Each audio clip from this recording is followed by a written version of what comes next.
Welcome, everyone, to Tournament Town, Greensboro, North Carolina. And it will be a historic Sunday for NCAA men's soccer. 16 games across the state. By the time the day is over, we will have a Sweet 16 that'll head to Cary next week. Our triple header from Bryant Park in Greensboro begins with the Wildcats, New Hampshire, and Kentucky.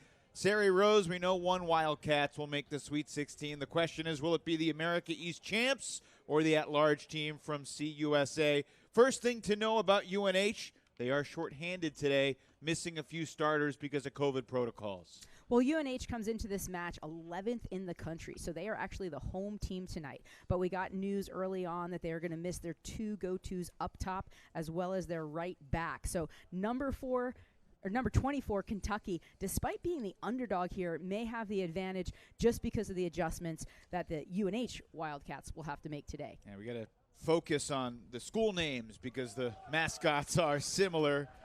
Kentucky, an at-large out of CUSA. They're 11-4-2.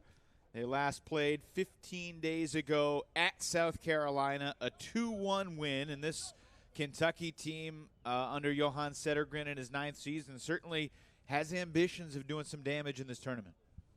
Yeah, I think one of the things is they've also lost a couple of players due to graduation and draft at the break in December. And so I think both teams have used this spring a little bit for adjustments and to figure things out. And so it'll be interesting to see how they match up today. Could not be a nicer day for soccer here at McPherson Stadium in Greensboro, North Carolina. Expect it to be in the low 80s this afternoon, mostly sunshine, and the field in tip-top shape for the Wildcats and the Wildcats to get our triple header started. Oregon State and Virginia Tech at 4 o'clock, and the number 2 seed in the tournament, Pittsburgh, takes on Monmouth at 8 p.m. under the lights. Arguably, it's the biggest May Sunday in the history of men's college soccer in the United States. Here we go. Kentucky in the blue and white, UNH in the white with black lettering. The New Hampshire Wildcats from Durham, New Hampshire, obviously have built a very successful program under Mark Hubbard. Their 3rd straight year winning the America East tournament after having never won it before. But as we said, they're shorthanded today. O'Neal Smith Elias starts for the New Hampshire Wildcats. He'd only played 5 minutes all season, and he's beginning the game up front. Victor Manutier not here. Paul Mayer not here. Sam Henneberg not here. 3 huge performers for this team. Mayer 5 goals on the season. Manutier scored 6 in his role primarily off the bench. Well, and one of the things we need to note is not only are they missing those 2 players, but Paul Mayer and Victor Manutier account for 11 of the 22 goals that the Wildcats of New Hampshire have scored this year. Had a brief conversation with Mark Hubbard before the game, who certainly was trying to play coy about how the UNH Wildcats would adjust tactically. I asked him who he thought would step up in the absence of his absent starters, and he said, bluntly, 6 guys.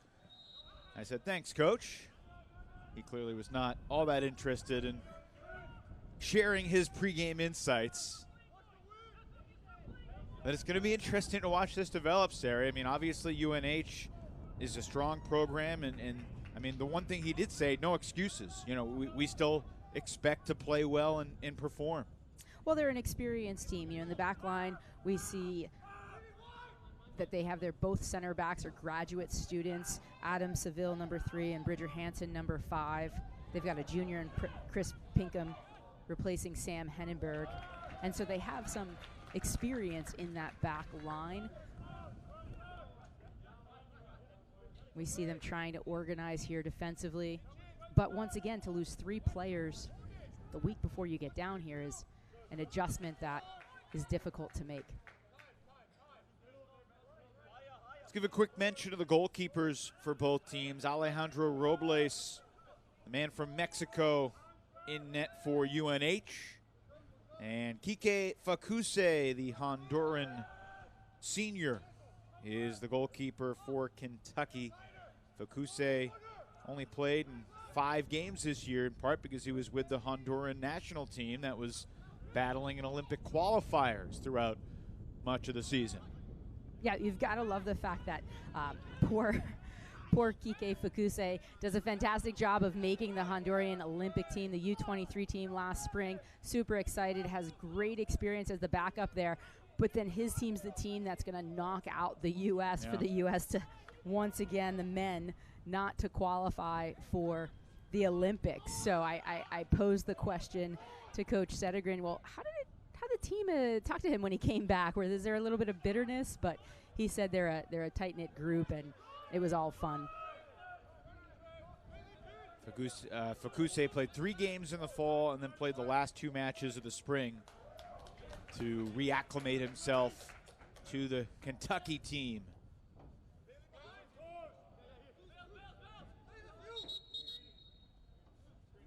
Chris Pinkham's going to take the throw. He's someone who started 3 games this year but did not start down the stretch of the season for UNH, moving back into the starting 11 today with the absence of Henneberg and Mayer.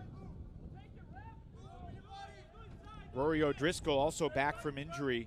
Hadn't played since April 2nd, but they're excited to have him back.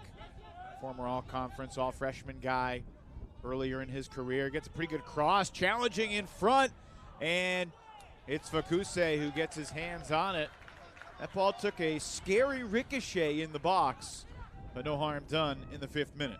And Linus Falberg able to just get in there and try and make it difficult for the Kentucky Wildcats. Falberg, the senior from Sweden, who actually is roommates with Jacob Gould, and so an interesting dynamic between the two of them on the field. Those 2 guys have played in 4 straight NCAA tournaments, a historic achievement for a duo at the University of New Hampshire.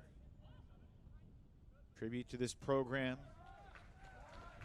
In the America East Conference, UNH knocked off Vermont in their conference final, 2-0. And UNH's only non-victory of the season came against the Vermont Catamounts back in February. So that was a scoreless draw with Vermont back in February. UNH did not play in the fall, but they've won 6 straight matches coming into today. And a bold maneuver down the sideline, and they're going to stop the play. And UNH wanted to have the play on, it looked like. But the ref is going to call that back, and then interesting. Started quickly.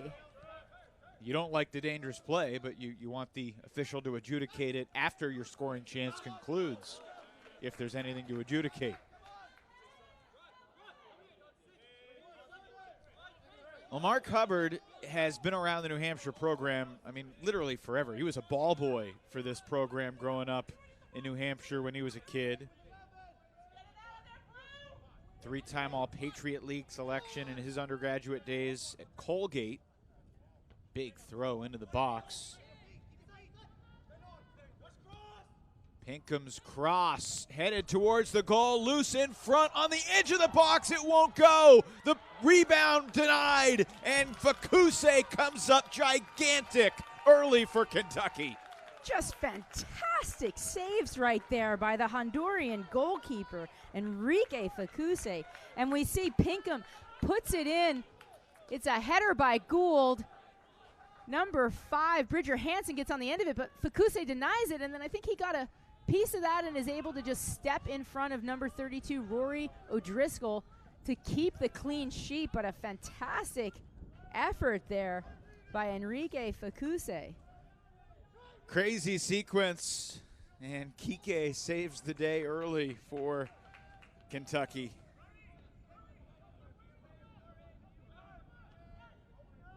Kentucky plays in Conference USA in men's soccer. The SEC does not sponsor the men's side of the sport.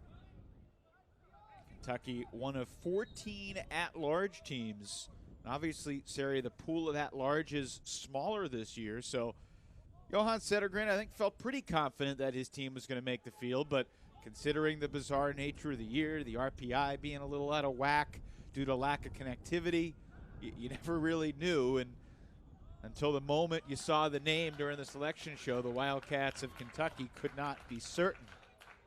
But here they are, back in the dance again. Beat Loyola Chicago in the first round last year, overcoming a 1-0 deficit in that game. And UNH has talked about the fact that they did not want to give up set pieces. Kentucky is very physical and good on set pieces, and so we'll see how this corner bodes for the Kentucky Wildcats, with the referee having a talking to with the players in the box. Enzo Maurice will tee up the corner, the freshman from the fun city to say, Rancho Cucamonga.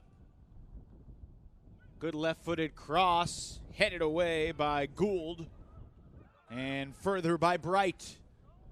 Not out of the woods yet. A Wildcat is down, and another corner is earned.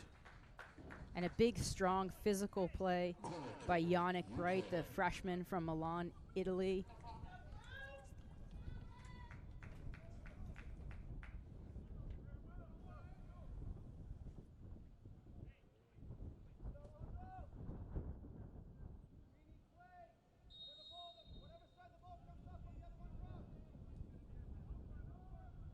Corner kick again, punched away by Robles.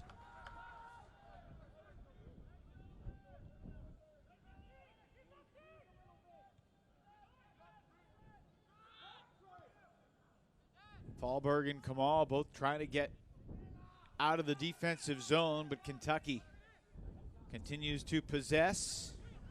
Misplayed on the back line for a moment by Screen. And we noticed that UNH is stepping up, but they're not just going to chase the ball.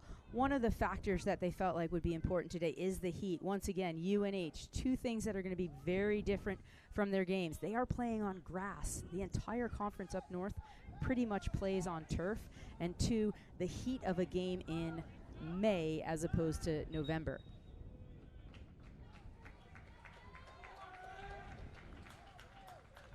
Today not as warm as it was Tuesday, Wednesday, Thursday this week, but still unseasonably warm day for the New Hampshire guys.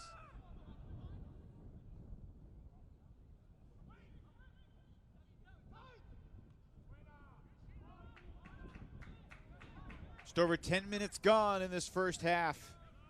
One of 16 games across the state of North Carolina today. One other game started at high noon from the Matthews Sportsplex outside of Charlotte.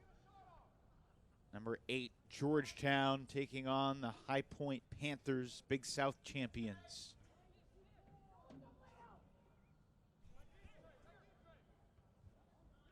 In front, on the edge of the 6, headed away. Blast at the top of the circle was denied. Long-range lefty chip. And a Kentucky forward stumbled in the box.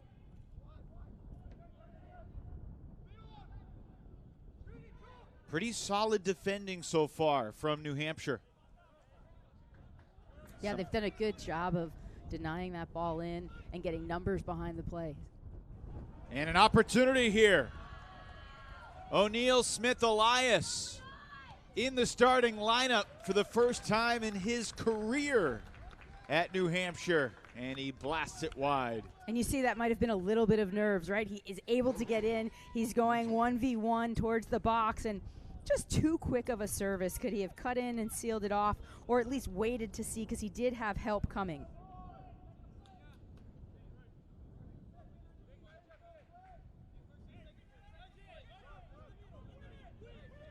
Smith Elias, sophomore from Brooklyn, New York. Stepping in today in the absence of Paul Mayer, and no Victor Minutier or Sam Henneberg either. COVID protocols taking that trio out of the lineup for New Hampshire. UNH 6th in the nation in scoring, just under 2.5 goals per game in their 9-match conference schedule.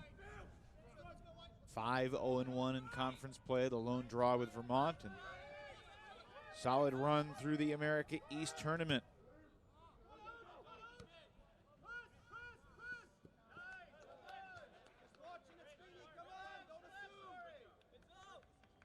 Of course, UNH has had to mix and match pieces all season long, Sari. I mean, Mark Hubbard told us we've had 6 different back fours over the course of the season.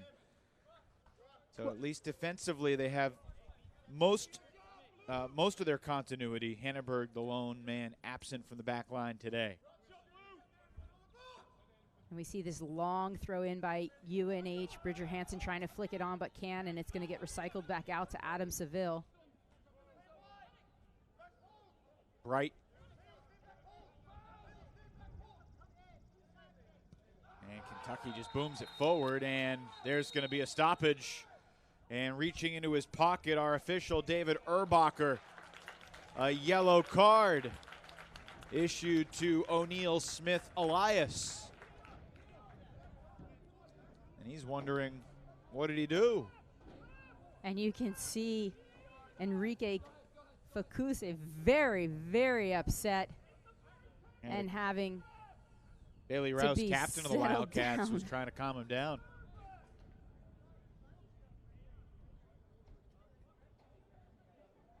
Kentucky athletic trainer heading onto the field.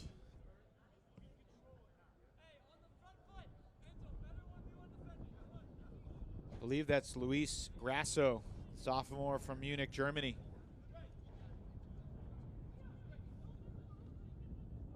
Clock stopped with 31:36 remaining in this first half.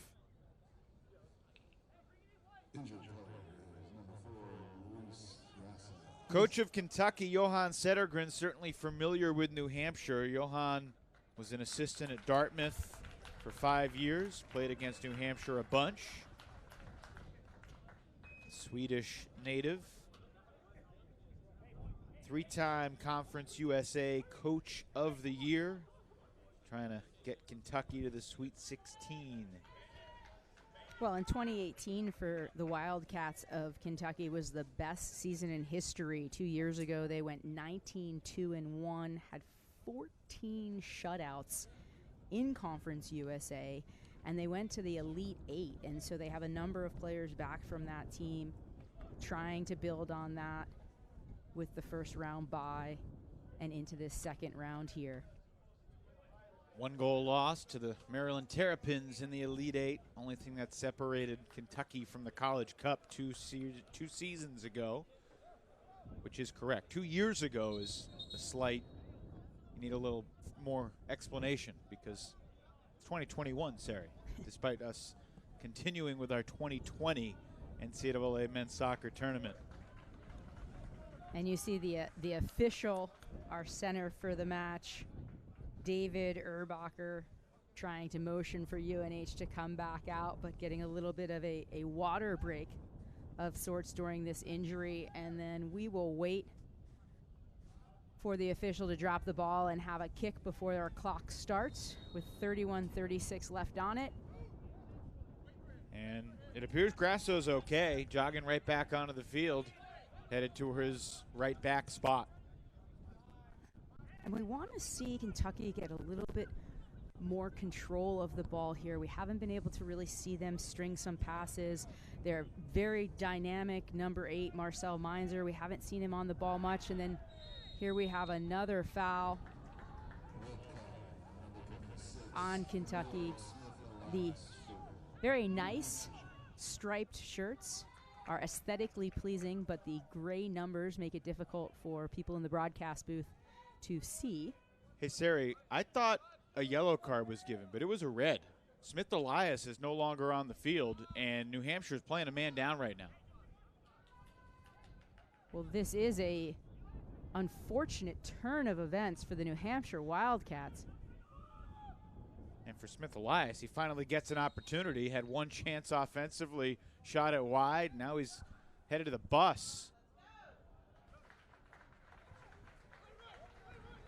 And Robles able to get on the end of that ball that was just floated in. We've talked about the wind all week. It was as strong as 15 to 20 mile per hour gusts early in the week, but it's something where it's going across the field for the most part. So we see on those corner kicks some of the long switches where it'll either get a little bit underneath it or float up in the air. Terry, in your coaching days, you remember a player getting a red card ever early in a game? And, like, what is O'Neal Smith Elias going to do for the next couple of hours? Will he be able to follow the game from, you know, outside the grounds of the stadium? Or, like, can he go in the stands? Cross that bridge in a moment. Charging out, and the ball nearly dislodged, but Robles hangs on. What's Smith Elias going to be doing? So the official rules, and every facility is a little different, but when a player is red carded here at Bryant Park, they will actually get escorted to the bus by our venerable tournament director, Gary Gartner, and then they will usually have to sit on the bus with a staff member from UNH for the rest of the match.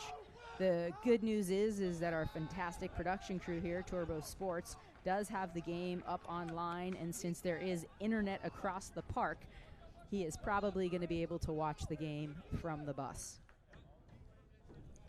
And while I think our broadcast is worth listening to, that's got to still be a crazy downer for O'Neal to get stuck with us when he really thought he'd be a key player in the NCAA tournament in his sophomore season. And here's that long throw in by UNH, looking for Gould. Yannick Bright trying to chase it down, and they're going to see if they can't recycle this and send this back in. You know, we've seen on both ends of the field how tremendous these goalkeepers are, and so I think it'll be interesting what sort of tomfoolery will have to take place for the ball to get past them. I think both teams are scrappy in and around the box, and it may not necessarily be a clean strike or a fantastic header, but maybe just a little bit of chaos that creates that opportunity. So you expect if we're going to see scoring, it's going to require tomfoolery. Tomfoolery, chicanery.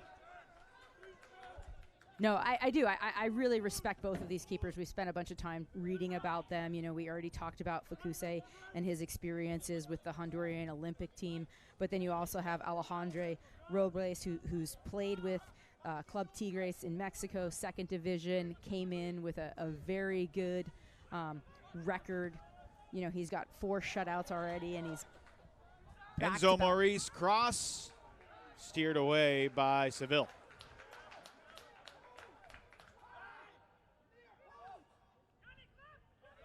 Screen, booms it to the middle, controlled nicely. Holstad, back to screen.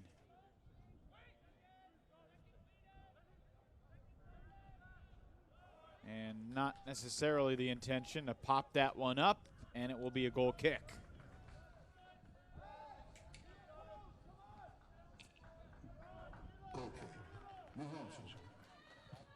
Here's a look at the play that merited the red card. And you see Elias just coming in late. I mean, once again, we know a little bit more about these players than the officials, although good officials will sometimes watch a little bit here, but we've got Meinzer on the ball.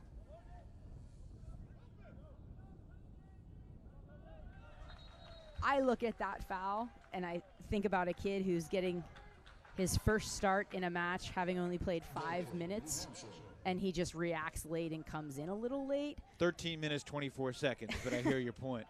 Does that make sense?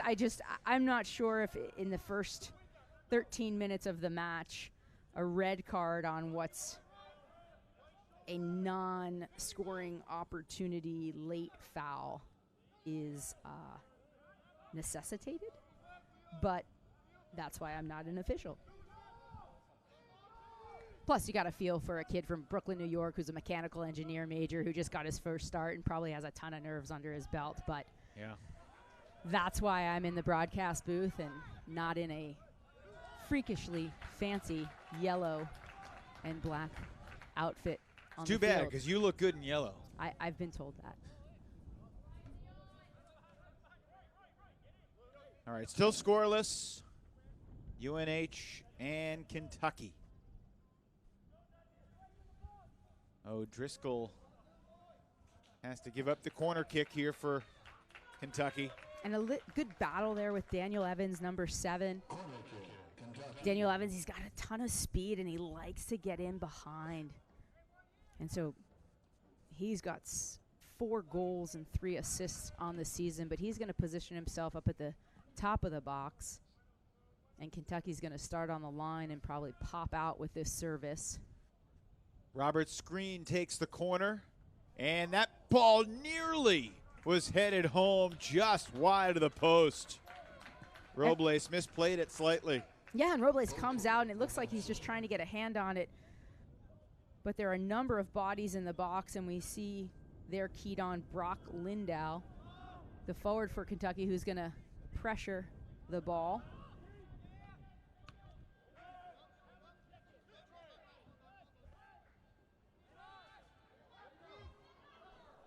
Sari, coming into this matchup, studying both teams, which team did you expect to possess the majority of the game, and how did your expectations switch when you learned about UNH missing 3 guys?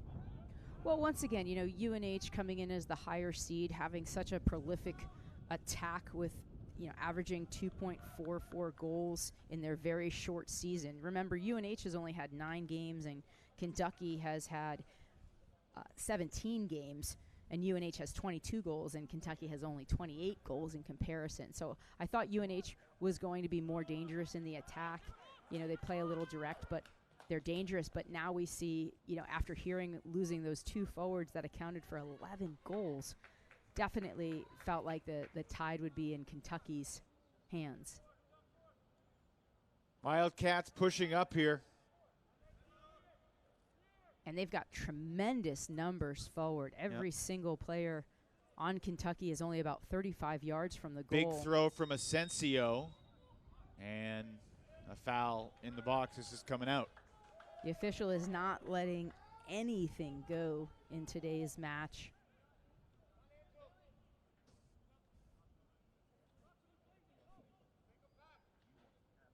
So New Hampshire's had a lot of different mindsets. I mean, the tournament bracket comes out, okay, another Wildcats, we're in a good position, we can handle this team.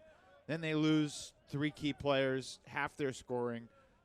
Then they lose the starting striker filling in the opening 15 minutes. And how do they adapt to that? Well, I think the one thing we've seen is the fact that they have played so many different players throughout the season. So it's not necessarily probably outside of O'Neal Smith Elias. You know, most of these players have had minutes under their belt.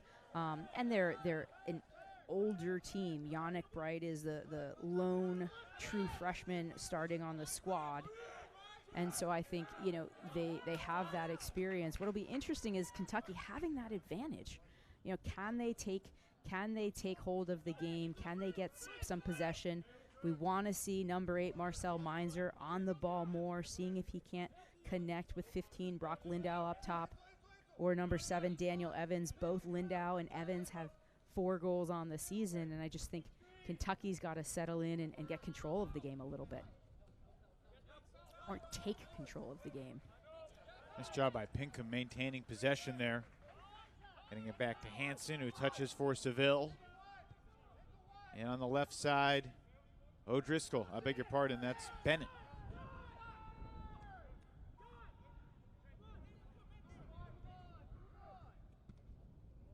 Looking for Gould. Kentucky there defensively. Robert Screen assisted Eithor Bjorgolfsson's game winner in double overtime last year to beat Loyola Chicago in the tournament. Kentucky fell to the 5th seed, the Indiana Hoosiers, in the next game.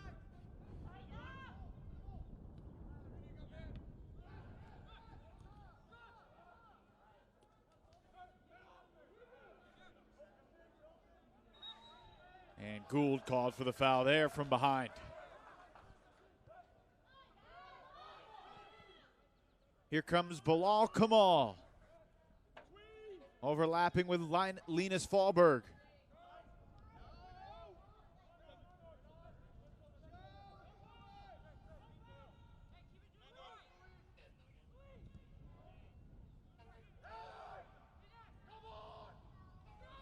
Been impressed with New Hampshire's quick, short passing, Sari. Kamal had a shot blocked. New Hampshire. And you just see the Kentucky defense just collapse down on him, not able to get that shot off. And now Chris Pinkham working on the ball.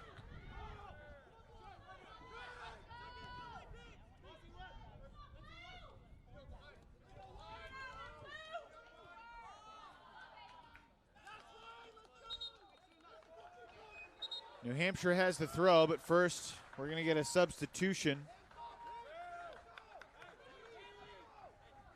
Dylan Maxson entering the game for New Hampshire.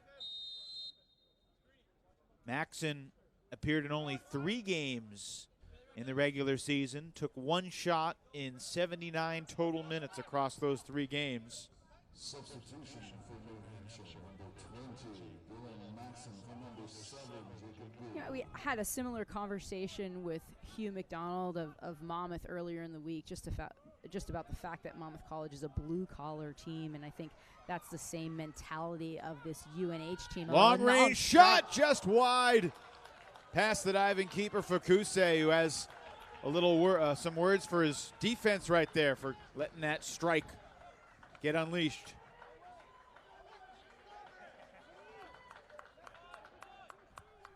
And we see here on the replay, just a good job penetrating on the dribble, avoids the slide tackle, and number 10, Linus Fallberg, able to challenge the Kentucky goalkeeper.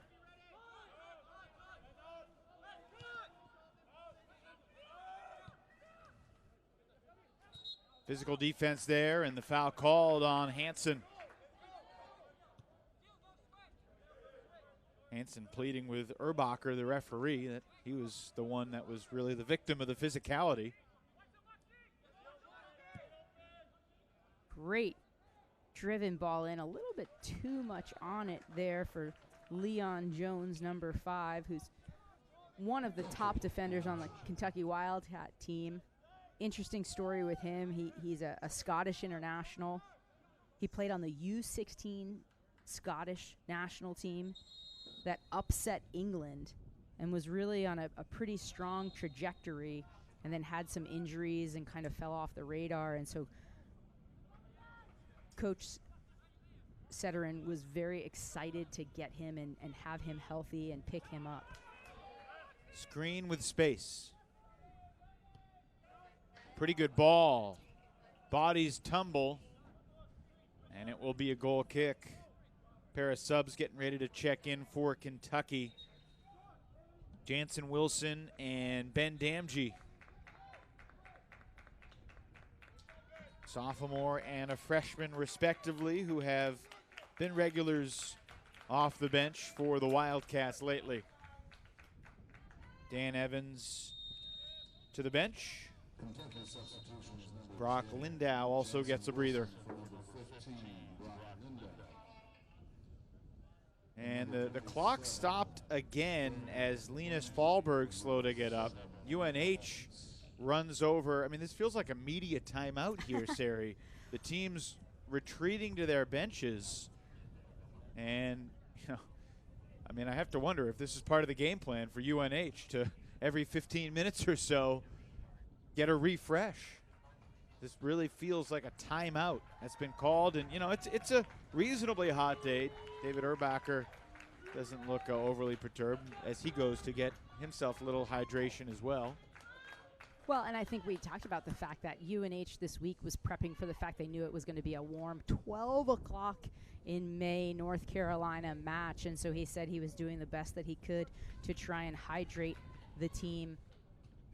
And we see them taking a break any chance they can, as well as the referees. One of the interesting things in college soccer is they have the athletic trainers will have a wet bulb, which actually tests the humidity and everything in the air. And so if they do need to institute later today water breaks at various parts, or at least one part throughout the half, they will do that. But as far as you know, we are not in one of those modes right now. No. It feels like we are.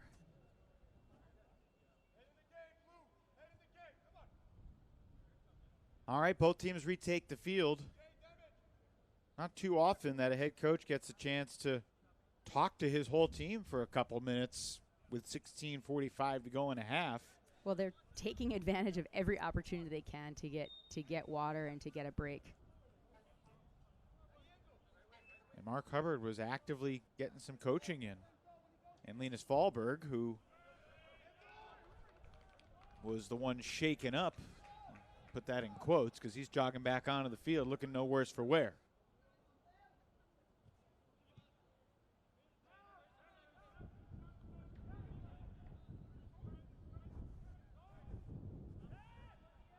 And UNH has switched number 10, Linus Fahlberg, and number 32, Rory O'Driscoll.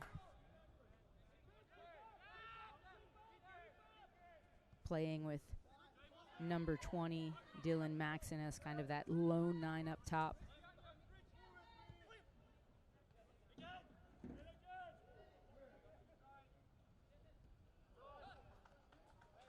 We've got a compliment, number 11 for UNH, Bilal Kamal, on a terrific job of always being aware of where Marcel Meiser is, who's wearing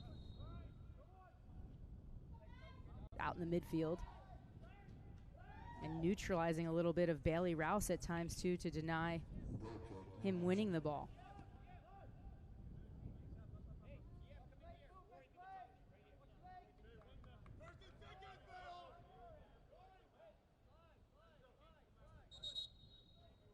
It's confusing in the midfield because you've got Marcel Meiser wearing a captain's armband, number 8, and Bailey Rouse, number 18, wearing the captain's armband as well. Although Bailey Rouse has a little bit of height on Marcel Meiser. Mm-hmm. Is there a limit to the number of captain's armbands that can be worn for each team? I don't know. I've never heard of more than 3 captains on a team, maybe 4. But Teams I'm never not try to sure make it a part of their uniform. We expect leadership from everybody. All 11 will wear a captain's armband. Never seen that. Robles. And Robles has not really been tested this half, but what he has done is a good job of showing his range and cleaning up any of those services that are in and around the 6 to the 12. Bunch of dribbling from Bright. Earns a throw-in as Screen taps it out of bounds.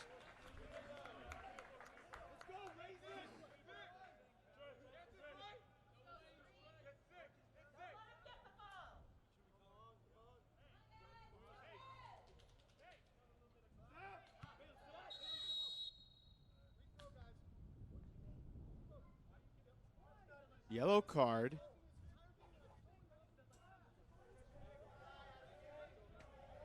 Bridger Hansen. Not sure exactly what he did. Right in front of the New Hampshire bench. For a second, I thought he was yellowing the head coach, Mark Hubbard, himself.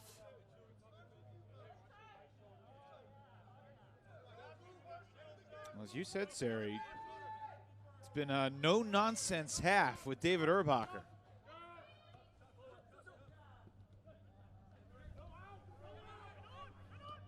Feels like we haven't gone more than 5 or 6 minutes without nonsense over the course of the half.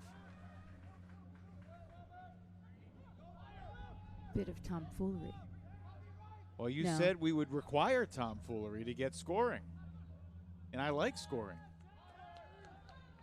I wonder if New Hampshire, I mean, clearly they're still attacking, but they are playing a man down. I mean, could we progress? Might we go from needing tomfoolery to requiring a shenanigan or two? Well, I think it's something where it's interesting. You know, we've got 13 minutes left in the half. I think UNH has done a terrific job of adjusting to being a player down. They're very compact defensively, really denying Kentucky the ability to switch the point of attack. And I think we've seen them in the attack. And sometimes when you're down, if you can, going at players and not settling in is a huge part of defense. The other thing that I think is important to note here is the fact that we haven't really seen Kentucky take too much advantage of being a player down. Can they find space? Are they able to recognize they have the ball and pop out? They're very narrow. We're seeing even number 17, Enzo Moritz. He's really only right in the middle of the field. He's breaking out a little bit now, but I think they've got to take advantage of the numbers down and switching the point of attack and trying to see if they can't get Robert Screen into the attack more, or Enzo Moritz. Nice play by O'Driscoll. And ahead, here's Kamal, surrounded by blue jerseys. And that's kind of where you realize Kentucky's man advantage is when New Hampshire's on the attack. You look around for support and realize you're kind of all alone. Yeah. And once again, commending number 11, Bilal Kamal, the sophomore in the midfield, for what he's doing defensively, but also his transition into the attack. And I also think Rory O'Driscoll, number 32, has done a terrific job out wide here. And Mark Hubbard mentioning that he was going to have to use 6 different players to replace Manudier and Paul Mayer, and we see him subbing out again. This time, Linus Fahlberg is slowly walking off, and number 14, Diego Toribio, the Spaniard, coming into the match. Toribio played in 5 games during the season for New Hampshire.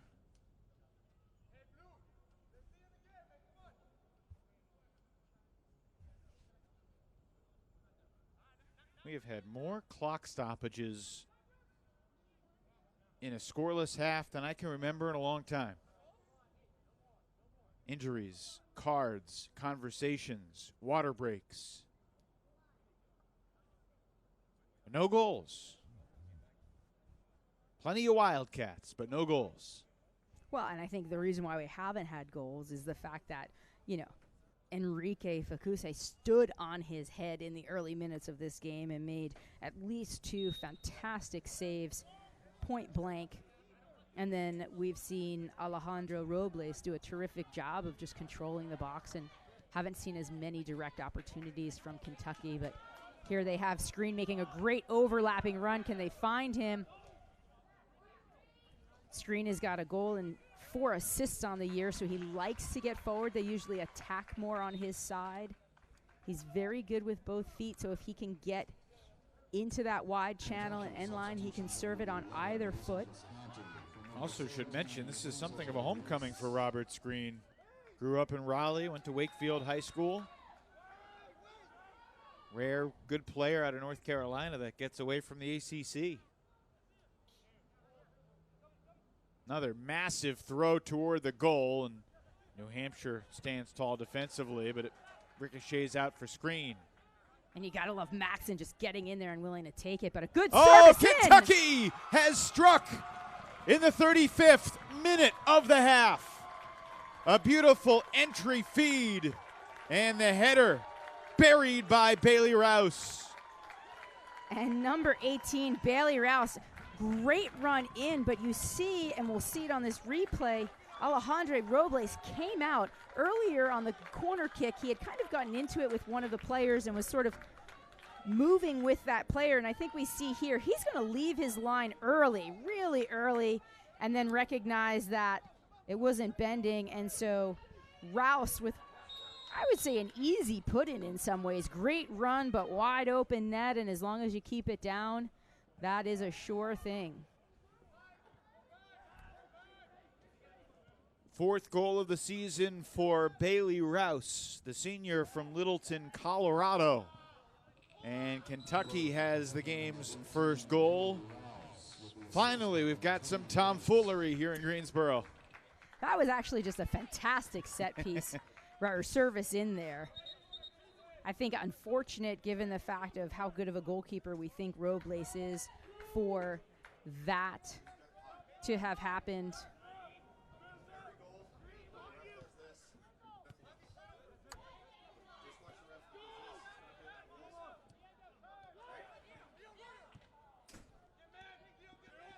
Can New Hampshire retaliate?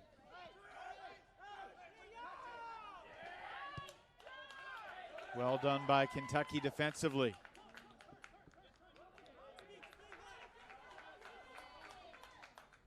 Definitely sense a sense of urgency from UNH.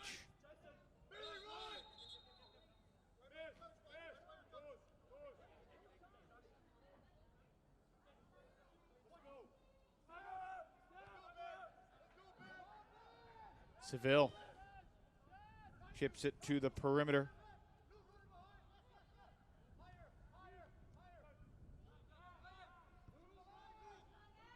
I think it's safe to say the Wildcats of New Hampshire have a lineup on the field that hasn't been out there in many key moments this season. Again, missing Henneberg, Mayer, and Manutier. And down a man as well. I mean, I think, you know, we've seen all week how a team can dominate the first part of a half, and then one fortuitous goal leads to a complete and total game change. And that, I believe, happened in this first half so far. But there's less than 8.5 left in this half. You know, Mark Hubbard has had tremendous success. He's been in situations before, and it'll be interesting to see what type of adjustments they make. And a foul there on Meinzer of Kentucky. O'Driscoll taken down and held on to the ball with his arms, as if to say, you're blowing the whistle and giving me the free kick here.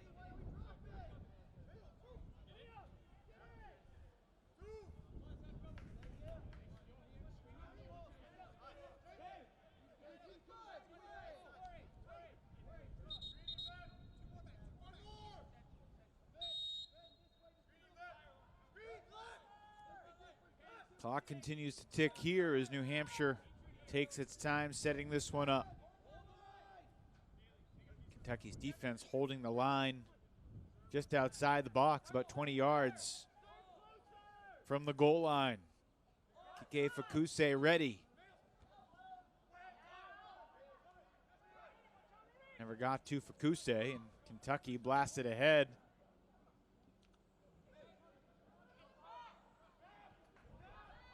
Maxim coming all the way back to provide support there.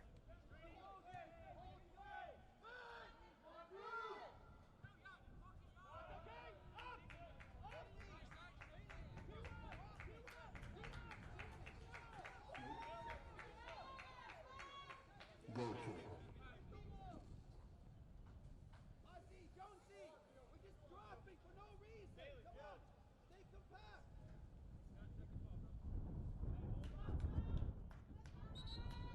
There are two games that are underway right now in this men's tournament, both 1-0. 8th seed Georgetown got a first half goal against High Point. The Hoyas lead the Panthers 1-0 at the half in Matthews, North Carolina.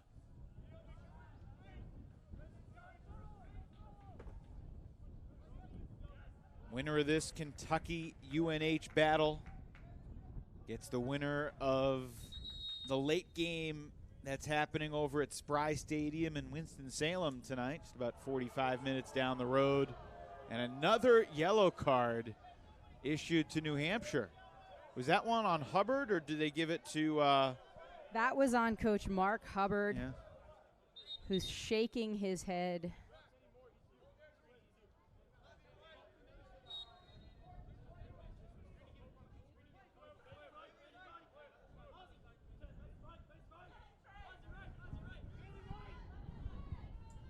Well, Urbacher has not been bashful about the cards. He dished the red early on a questionable tackle.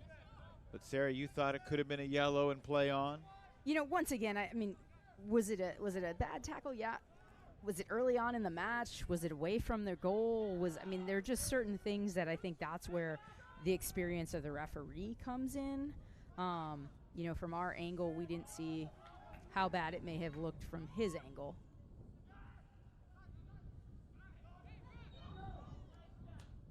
Anyway, winner of this game gets the winner of Wake Forest and Coastal Carolina. Deacons and Chanticleers, two of the unique nicknames in college athletics, meet at 8 o'clock tonight in Winston. Looking for Kamal. Kentucky wards it away. And that's a tough matchup early on for Wake Forest versus Coastal, who's had some success this year. Man, Coastal's always tough. Kamal trying to create something himself, wanting a whistle. And the blare of Erbacher's whistle not forthcoming.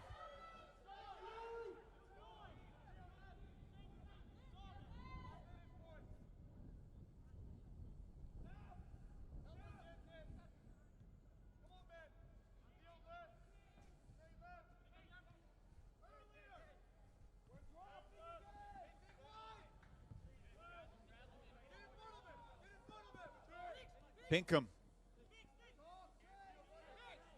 He scored in the America East final for New Hampshire. Right around this time, as a matter of fact. 42nd minute, got the game's first goal against Vermont a couple weeks ago. Bridger Hansen, nicely done there.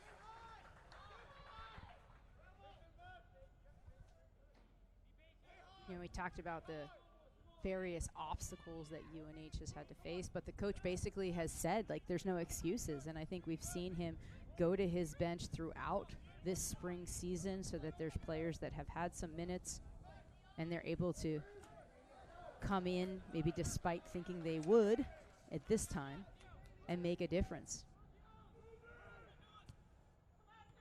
And now trying to possess, but once again, Driscoll a little late. O'Driscoll a little bit late coming in there to support the pressing New Hampshire Wildcats.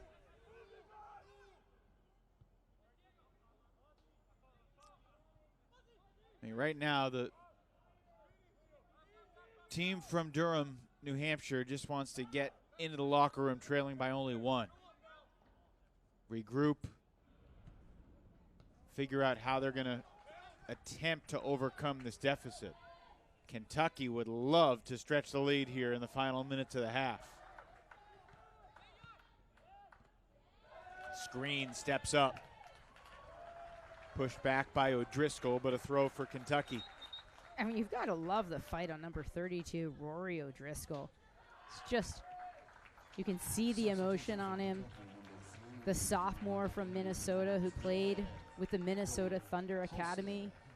And he's going to get a little break here with 2.5 left. John Michael Bandy checks in. Final couple minutes of the half for him. And Bandy's going to shift up top, and they're going to move Maxon out to the right side. He's a nice, big, tall target. We talked about noticing how when New Hampshire has played it up top that they're short numbers, so maybe they're looking to play a little more direct into him. And can he, with that big physical presence, hold the ball a little while they're able to transition into the attack?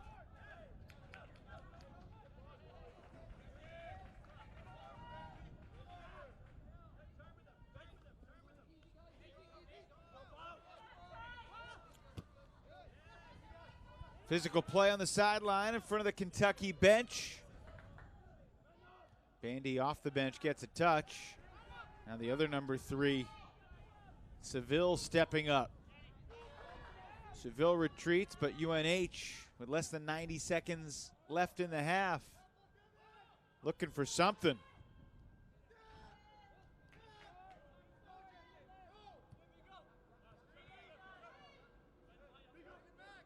Pinkham. Kentucky extending the high pressure here. Nice move on the dribble. Maxon switching fields. O'Driscoll back for Seville. And here's Hansen across midfield. Got to be careful here if you're UNH. Well, I think that's the last thing they want to do. You're spot on. With less than a minute left, they don't want to get so far into the attack that now they're countered.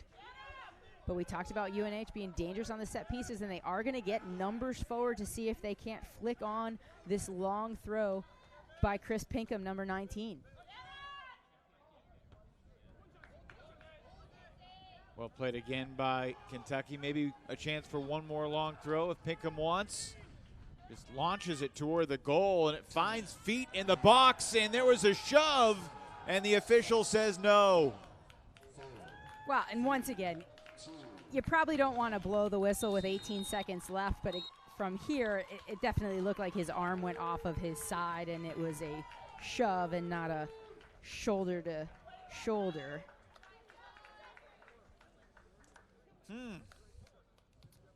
Take a look.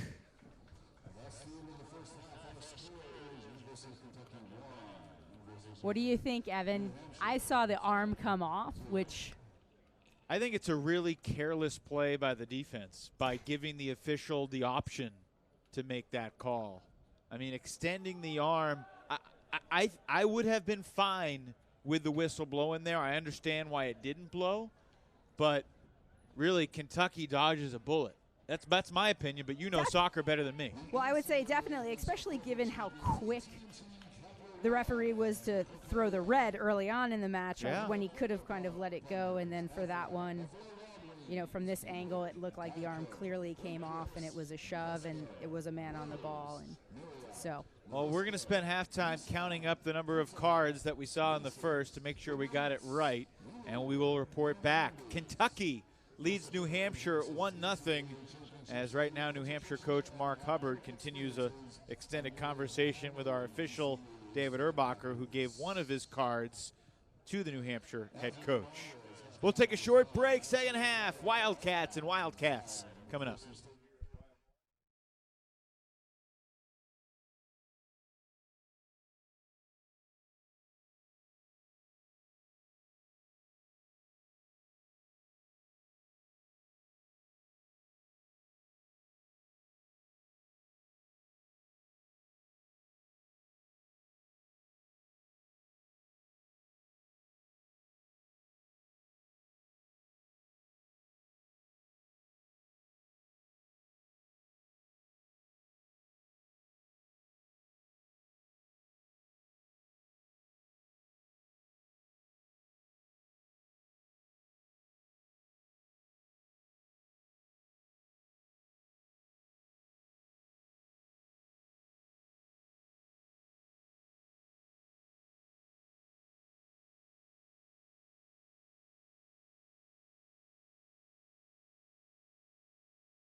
Moments away from the start of the second half here in Greensboro, North Carolina.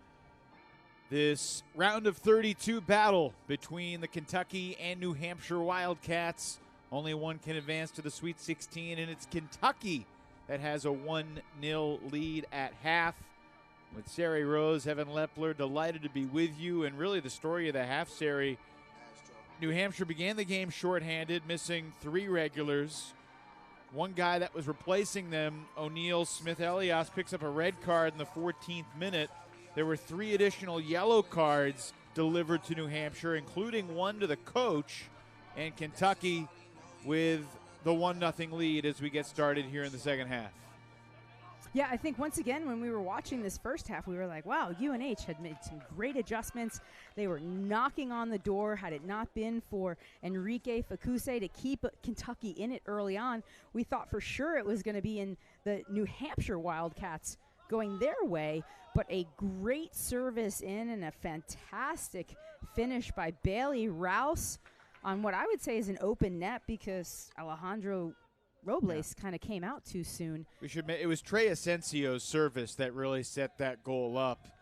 And you wonder how the events would have unfolded differently if Fakuse had not made the 2 point-blank saves in the early going. Well, and that's the beauty of being a goalkeeper, right? Sometimes you're not asked to do much, but when you need to step up, it is pivotal for your team. I think if Kentucky went down 1 goal early on, we might have seen a different match. But kudos to the goalkeeper, the Honduran Facusie, who was able to keep them in the match. And now we've got to see what sort of adjustments these two teams have made at the half.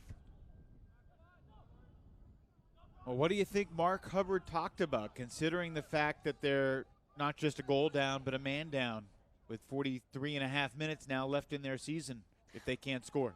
Well, I think it's something where he's going to compliment them on their fight. Oh, although bad here's a turnover. Kentucky trying to take advantage, and the recovery by Robles keeps it out of the net. And once again, Robles kind of caught sniffing a little out of his box. But he's got to thank his back line for clearing that out for him. I think Kentucky has sniffed the goal. They've gotten that success, and I think they're going to kind of keep pounding if they can. Talked a little bit about the importance of Bilal Kamal and Yannick Bright in the midfield. But the biggest thing is the transition, right? UNH is only playing with one player up top, and so they're going to have to make sure that when they play it into, right now, Jacob Gould, he's able to possess it and allow his team to get numbers forward.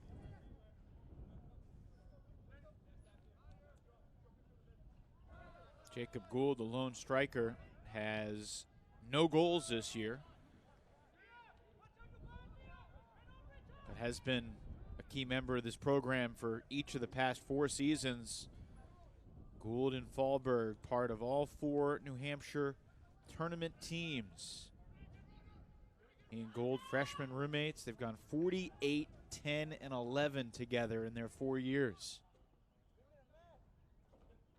And you see him able to possess the ball, trying to find numbers. You talked about the success over the past 4 years. I mean, I mentioned to Coach Hubbard that, his coaching trajectory reminded me a little bit of Jeremy Gunn at Stanford.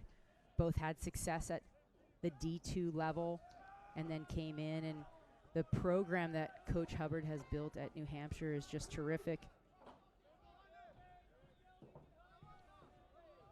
Robles way out of his net there outside the box by 15 yards. Kentucky can continue to extend the high pressure. Nice ball to the outside flank. Liam Bennett making a run. He's got bodies in front of him, including Kamal. UNH just outnumbered by blue and white striped jerseys in the box. Outnumbered considerably. And Kentucky's dropped so many numbers into the box. In some ways, we almost want them to step up a little, and can they pressure that ball? You don't want to give them too much space. And Here here's comes Bennett. one bad touch, but they will get a corner kick out of it.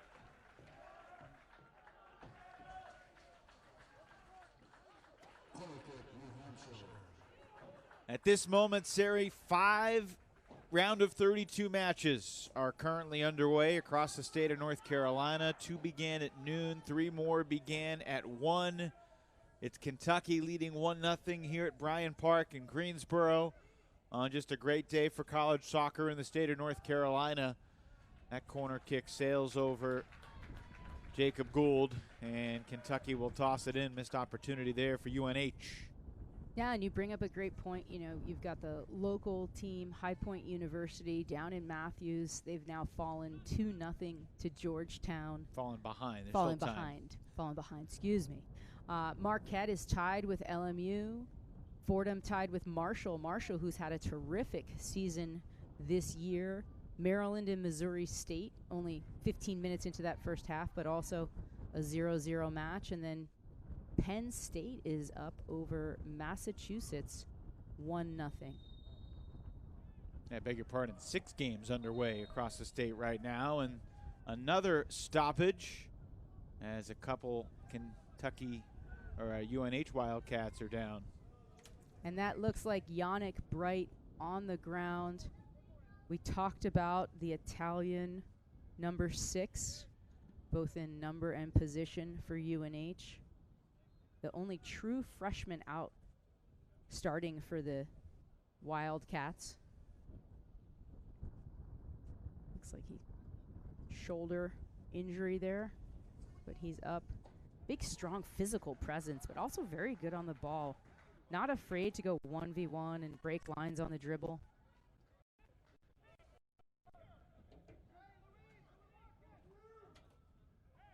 With all the stoppages we had in the first half, Sarah, we understand it was about a 58-minute first half to play the 45, which is kind of staggering in how long that first half took. Because we'll be here all day. We got nowhere to be. Cross in front. Oh, that ball just lingering on the edge of the 6. And a good battle there with Bennett and Holstad, and Bennett able to get on the end of it. Yeah, we talked about the losses for UNH, but we've got to remember that Kentucky lost Khalil Medkar, who was drafted. He's actually was a homegrown player with Philly and then was picked up by Dallas in the MLS draft. And then also Ame Mabika. Yep, who was the 26th pick in the MLS draft. And he was their reigning conference player of the year. Remember, they did not have a conference season in the fall. They had a season, but it was not Conference USA, so he was the 2019 reigning conference player of the year. Former walk-on, too. What a story Ame Mabika was. Hometown kid playing for his hometown school and becoming a first-round pick.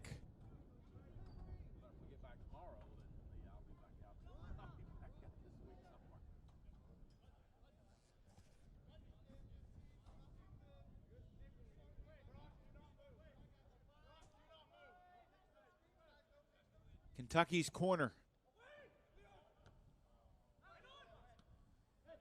Gould with the clearance, but chip back in, and the offside flag goes up. Well, Jones, I think, got kind of caught up on that backside, and once again, he's not touching the ball, but he was in the vicinity of where that ball was played, and so that's a good call by the AR on this side.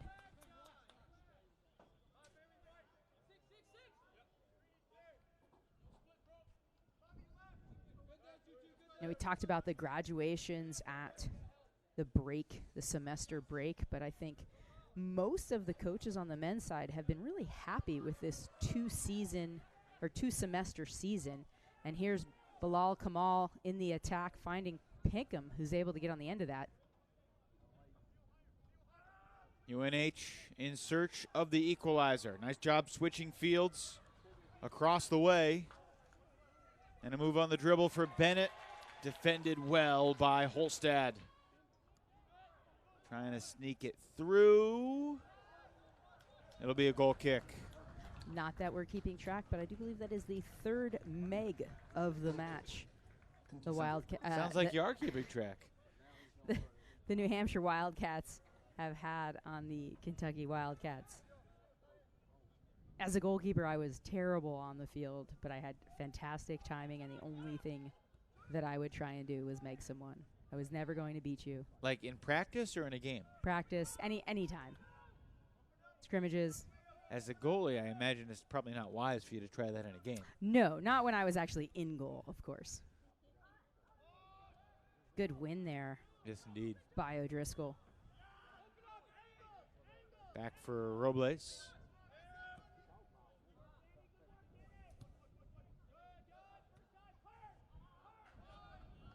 New Hampshire's been a man down since the red card that Smith Elias picked up in the 14th minute.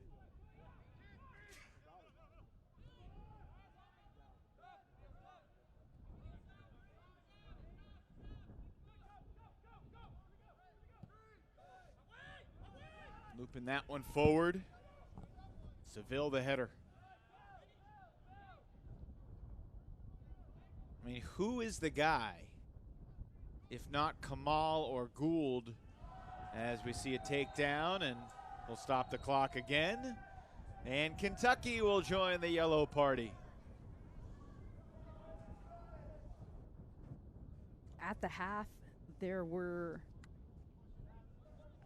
10 fouls for Kentucky and 5 for UNH, according to our official stat report at the half. 15 fouls in the first half, including a red card. Nice even, one every 3 minutes. Daniel Evans received that yellow for Kentucky. Nobody home. Well, what's interesting is as these yellow cards are flying, you know, once again, once you get a second yellow, becomes a red and you're removed from the match. We're still very early on in the half. 34-45. Bit of a miss kick there by Fakuse, but Kentucky able to get on the end of it, and they're looking for Evans. Little flick forward by Evans with the head.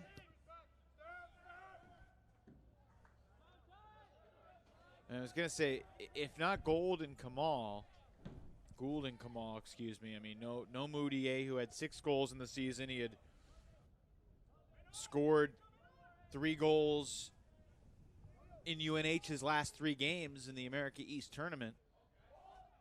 Paul Mayer as well, 5 goals in the 9-game season. Half of UNH's scoring absent today. COVID protocols.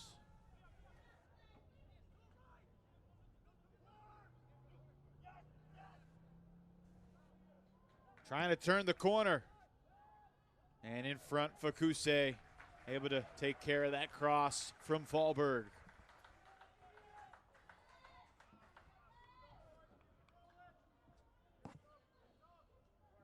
Going back to what we had started to talk about earlier is that, you know, for years, the Division I men's soccer coaches have been pleading for a 2-semester season.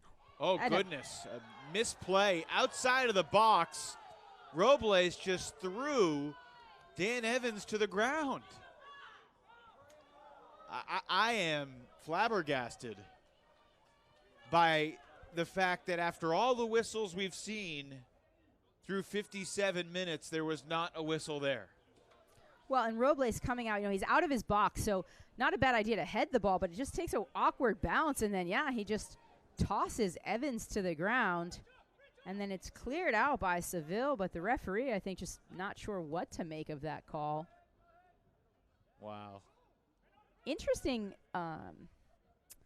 calls throughout this match, and the consistency, I would say, has been up and down. Once again, we are not officials. In we other are words, not inconsistent. We are not down at the field.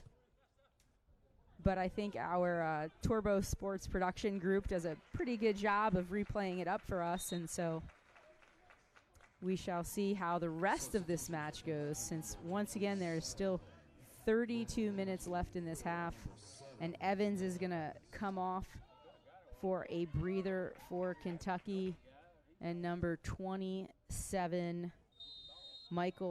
number 27, Ben Damji is up top now for the Kentucky Wildcats. Evans gets a breather on the Kentucky bench. Kentucky coming into the match, we talked about the fact they had 28 goals, averaging 1.65 goals a game.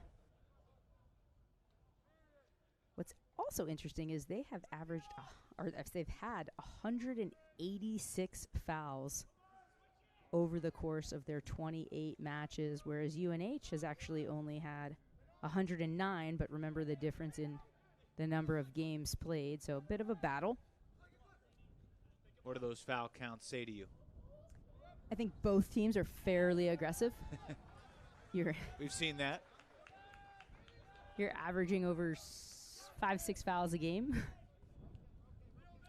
As a coach, was there a sweet spot in terms of how physical you want to be and how many fouls you would be okay as a coach with your team committing?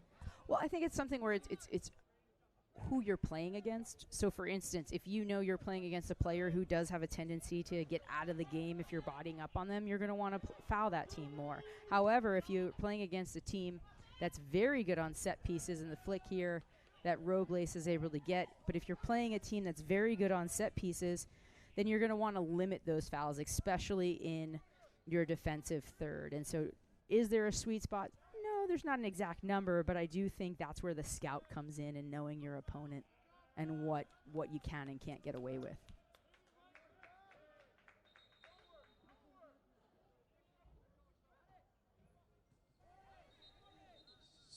Got substitutions coming in here for UNH. Diego Toribio and Dylan Maxson both played a short stretch in the first half, replacing Bright and Fallberg for Mark Hubbard's team.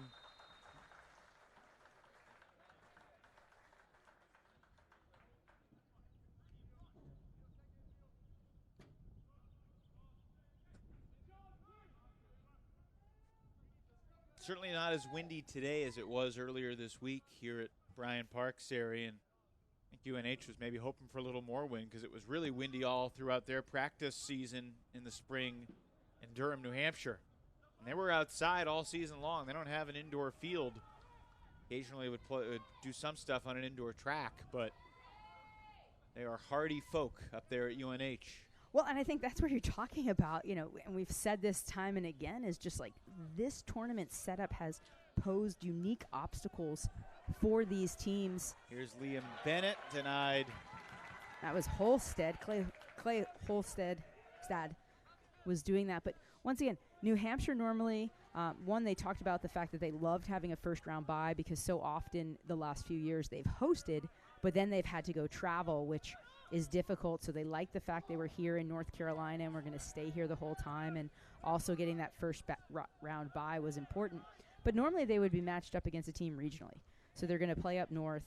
That's weather that they're used to. Whereas coming down here and it just being a little bit of a shock. Nice move on the dribble. Can UNH get something to test Fakuse? Again, Bennett looking forward. Fakuse watches it roll past the end line.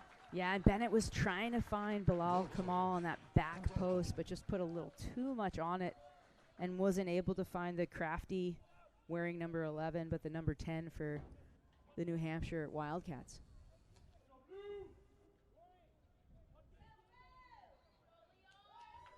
The 10 wearing the 11.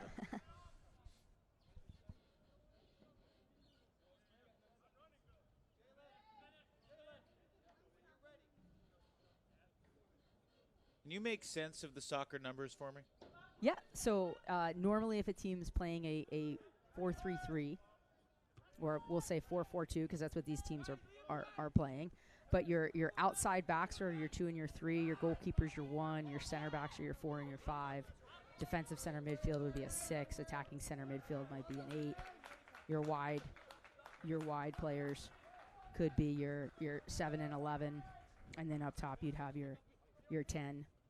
And where's the 9? I'm sorry. And your attacking center midfielder is your 10. Your 9 is up top. Yeah. I still don't understand who created that and how it makes sense.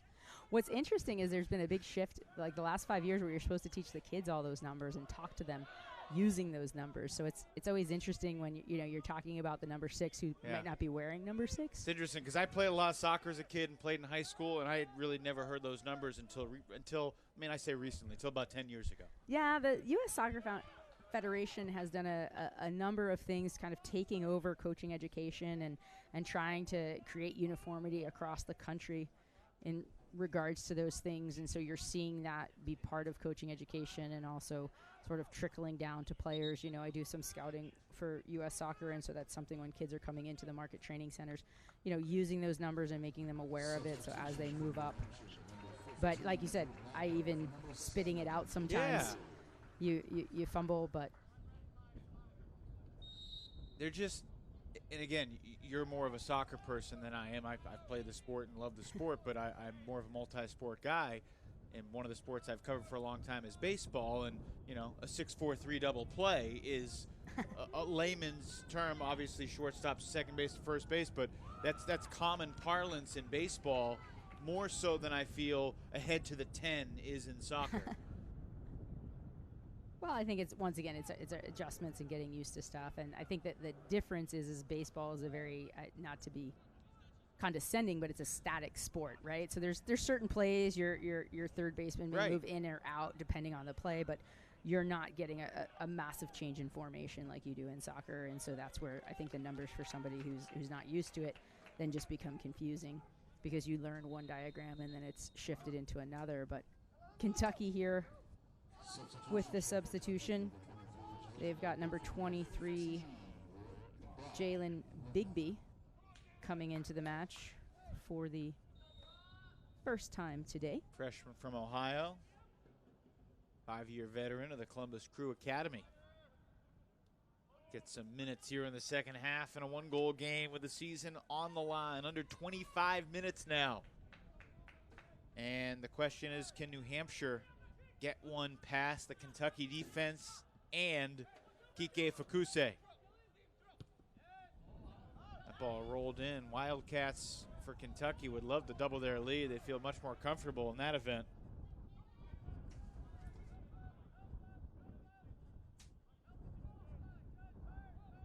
Drew Blackwell is basically the lone forward right now up top for UNH.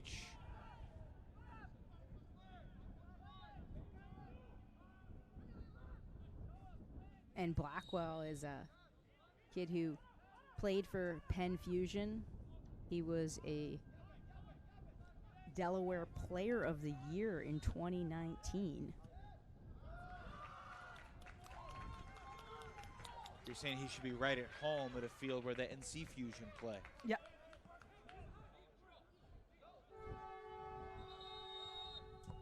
And we're going to stop the clock again.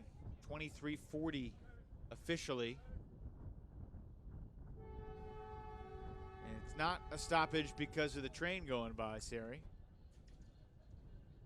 Marcel Meinzer shaken up. And again, both teams will take advantage and hydrate, get some coaching. What's interesting is he keeps stopping the clock, but he's really kind of like not necessarily calling out the trainer as often as we sometimes see. He's giving them an opportunity to not necessarily need to have somebody come on, which is then supposed to potentially call for a substitution. But he's definitely the referee, our center referee for the match. David Erbacher is completely okay with time to relax and get water and take a break. And I will be honest, I do not believe that these are actually scheduled water breaks. I know that they have the wet bulb out, but I didn't think that was in effect yet.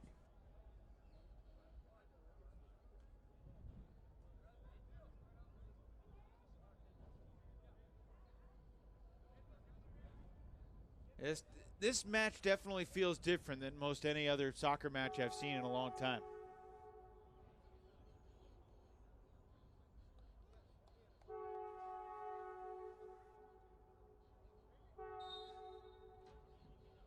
It's almost like we should be letting you know how many timeouts each team has left. So one thing that always drove me crazy is I love soccer, right? I always used to say soccer players are more intelligent than other athletes because they have to think about everything on the field. There isn't a timeout for a referee to make a call. There Except isn't for today. Yeah, there's not necessarily, I mean, there's set pieces and set plays, but it's not necessarily like you have your inbounds play that you can work up on a timeout or something like that. But we have certainly seen a ton of stoppages in both halves so far. Still a one-goal game, even though it feels like Kentucky's been in control. Fakuse has not been all that seriously tested since the opening quarter of an hour of the match. Yeah, and I mean, but that is what you want, right? You want a keeper who can stand on their head for 30 seconds, maybe once or twice a match, and that's all you need. And so I think, you know, once again, kudos to Enrique Fakuse for his work early on in the match, but that's what Kentucky needed. We've talked about losses, but Kentucky, the center back was actually, you know, Mabike, who, despite being the center back, had 2 goals and 1 assist in the fall, but he was, you know, the reigning conference player of the year. He was a fantastic defender that sat up in front of Fakuse, and so, you know, Jones and Trey Asensio, who had the fantastic assist in the first half, are having to do the work in front of Fakuse.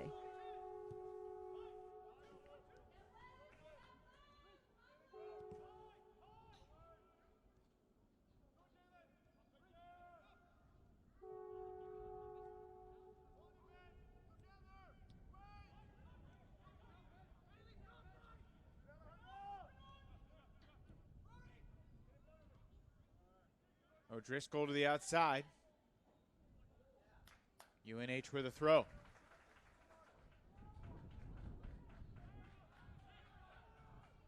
And UNH by no means backing down, being down a man.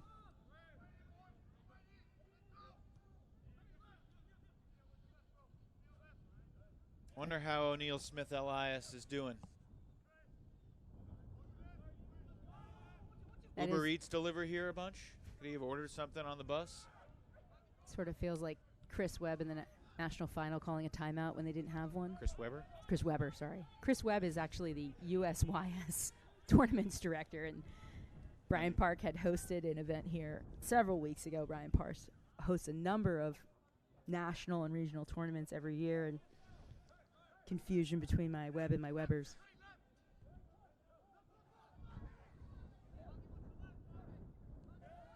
Kentucky's really dropping off, letting. Long range shot was deflected. I mean, this O'Neal Smith Elias situation is frankly much more like Dean Portman in the second Mighty Ducks movie when they were playing Iceland in the finals and he got thrown out of the game on like one of his first shifts, went crazy in the locker room. It's a great scene. Disney now has a new Mighty Ducks. Yeah, it's on my list. I haven't started it yet, but the trailer got me hooked. That and your Game of Thrones, those two are on your list, right? I've seen Game of Thrones. I've seen every episode of that. We won't spend our time critiquing the final season now. We're under 20 minutes to play.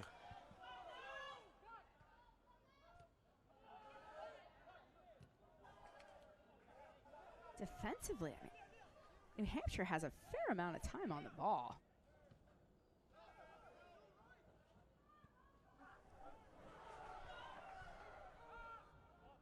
No problem for Kike Fakuse, the native of Tegucigalpa, capital of Honduras.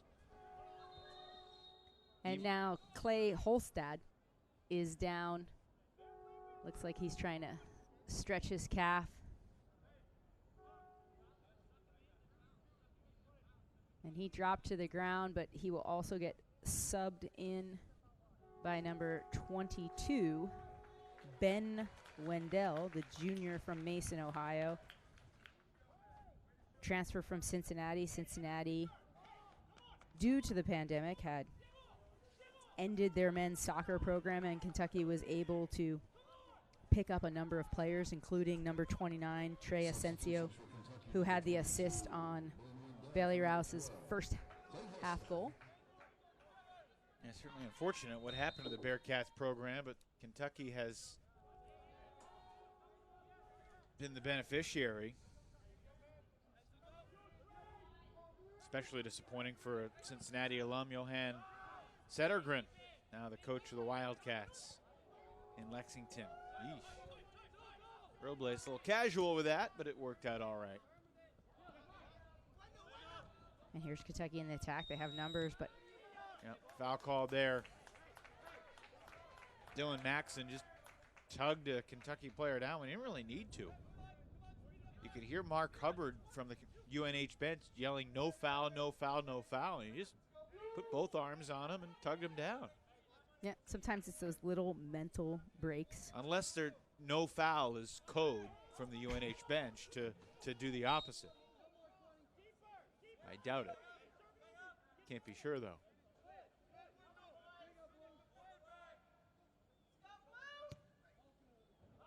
Robles makes the clean catch. Not a bad service in, but once again, Robles able to get out about 10, 12 yards to get that. And now you have number 15. Here goes Blackwell. But again, all by himself.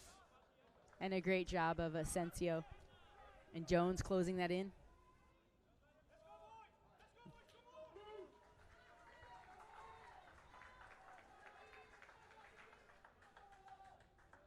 Are center backs the most confident guys on the team? You want them to be. It is a really important position from outside of the goalkeeper to have confidence. What's interesting is, we've seen some teams that play 3-back and some teams that play 4-back. And I think our center backs, you usually always have one that's more vocal and kind of the leader. And then you have one that's more athletic. And Rory O'Driscoll getting a firm talking to. Well, he's pleading his case, saying that he was just going for position, but it was a very physical pursuit, as you will see right here. And he just comes in with a strong, firm shoulder. And now Kentucky, interestingly enough, playing a short ball back.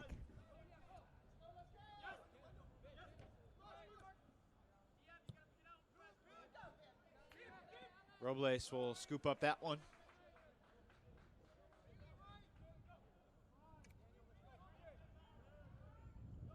What's the formula? Uh-oh. Robles forced to play that one Yeah, I would think. precariously.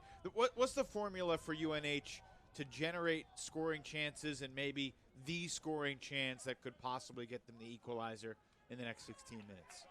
Well, I think, and they're coming back to the bench. They're bringing back in Gould. They're bringing back in, Bilal Kamil. They're also bringing in number 10, Linus Fahlberg. So I think, one, getting those gentlemen back up in the match. I think it will be interesting because we've seen them have success possessing the ball and getting into the attack, but they haven't gotten numbers forward, and I think they need to get numbers in the attack. I would also say, especially now that we're looking at the final 16 minutes, that, can they go 3, Good 4, ball. 2 and try and get another number up? They're going to need to do something, change it up to get numbers into the attack. I think on the flip side of it, Kentucky has got to press that back line. They've really given New Hampshire a ton of time.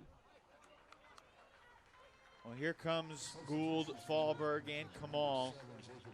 Talented trio in the starting lineup that will presumably be critical to the Wildcats of New Hampshire's chances. Right now, UNH needs to defend and keep this a one-goal game because a second Kentucky goal here would feel very similar to a nail in a coffin.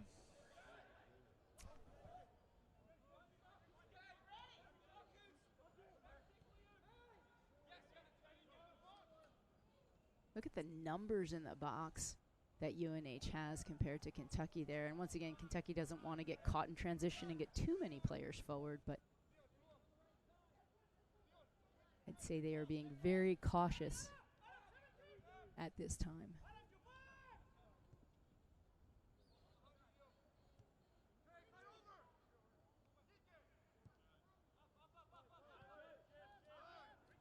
One thing you do miss, Sari, is the home atmospheres. And obviously that's across all sports in the last year plus. These games would typically be at the home team stadium, and you know, if the big bad Kentucky Wildcats were invading Durham, New Hampshire, you got to imagine they would have a massive crowd. And under Mark Hubbard, the UNH Wildcats have gone 34-1-5 in their last 40 home games. Well, and what we've seen in so many places that don't necessarily have maybe a professional team in the area is that these men's soccer programs become like that hometown, you know, professional team. And so they get tons of fans, and they really are able to build on that.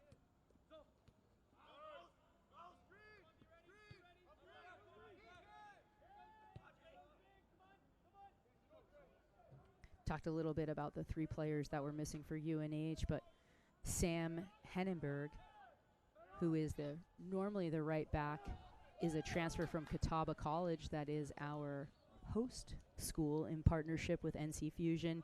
And Sam actually plays for we say U23, but it's really the USL2 team here at Bryant Park, the USL2 NC Fusion team. And because Sam has enjoyed his experience in playing down here so much, there's 4 other players from New Hampshire that are going to spend their summer down here playing with the club, including 32 Rory O'Driscoll, Tola Showwoman, who's not here, Michael Clow, and also Diego Toribio.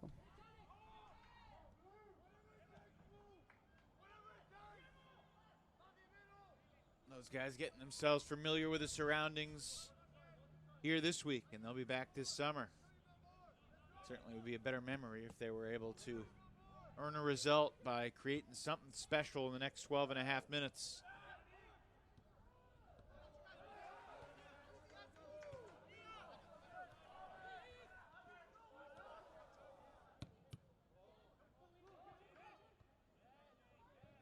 Kentucky will throw at midfield.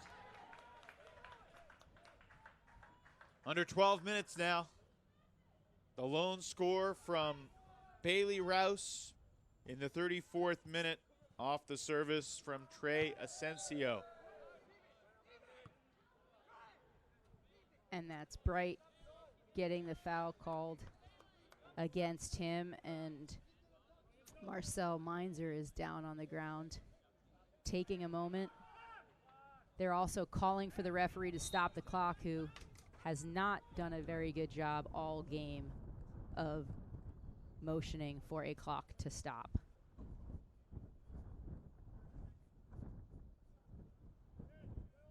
We talk about how important the clock is in some of these matches. Earlier in matches we've seen where the corner kick gets taken with 45 seconds left, and you don't realize it until it's happening, but those extra 15, 20, 30 seconds add up over time. Yeah, you're right. You're absolutely right.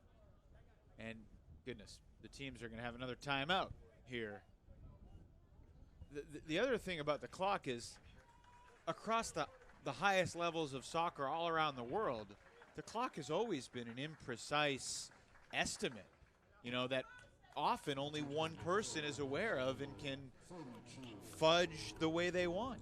Yeah, normally in every other level of play, they have the official on the center that keeps the clock, and that's why when it comes to national team games and international games, you have the stoppage time that's added. Which is not a precise item. Nope, not at all. And how often, there's going to be 3 minutes of stoppage time, and then 4.5 minutes later. Like, again, that's the way soccer is, but anyway. The administration of the first game of our triple header today has been often baffling.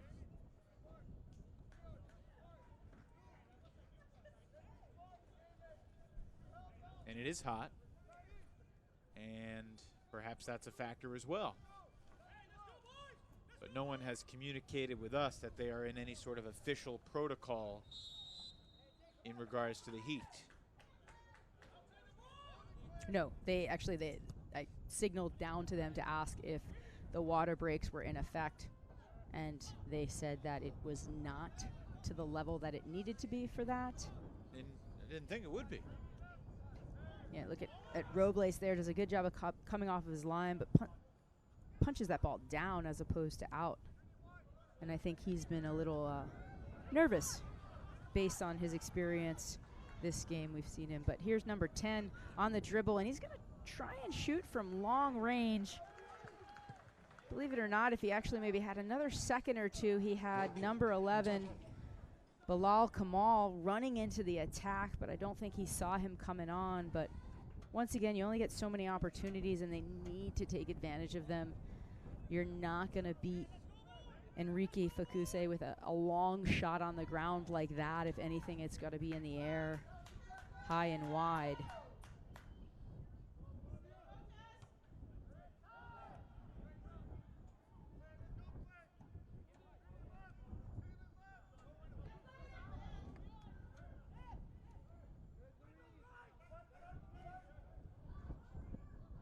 And now Kentucky doing a great job of getting 1 and 2 players behind the ball. They're really trying to disrupt passing lanes forward. UNH sensing that, switching fields, seeing if anything will open up on the other side, and wasn't a ton of contact there. Quickly restarted by UNH.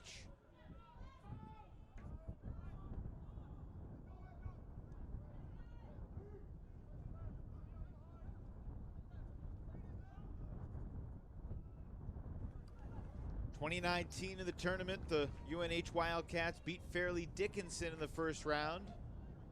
Lost to Virginia Tech in the second round. We'll see Mike Brisendine's Hokies against the Oregon State Beavers at 4 o'clock here at Bryant Park today. Fakuse booms it out of trouble. That loss on November 24th, 2019, the last time University of New Hampshire lost a men's soccer match. 525 days ago, but who's counting?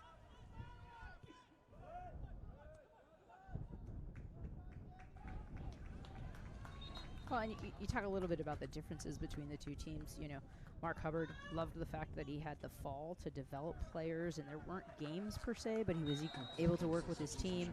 And then it was a difficult spring, only having 9 matches.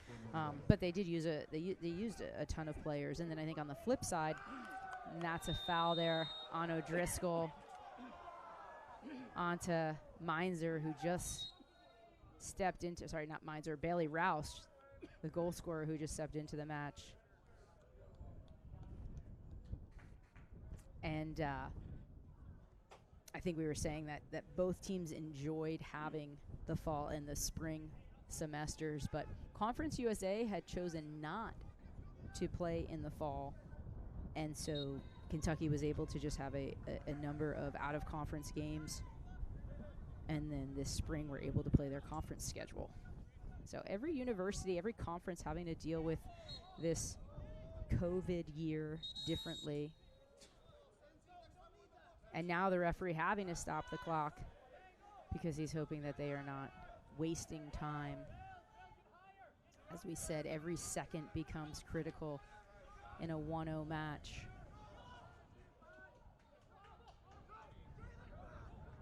And yet this has felt like a game where we have a stop clock every whistle, like basketball.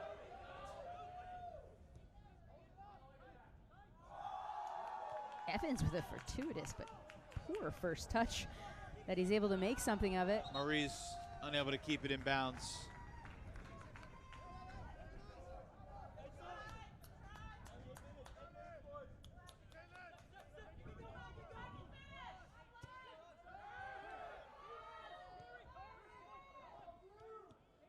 Eight minutes left. They've got to get everybody forward. He's got a little bit of time, although Meinzer's coming on. Great ball in, but a good job by the Kentucky defender there to seal off number 10, Linus Fahlberg.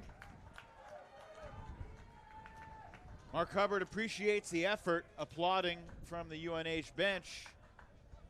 And they've gone into a bit of a 3-5-2, sorry, 3-5-1, down a man.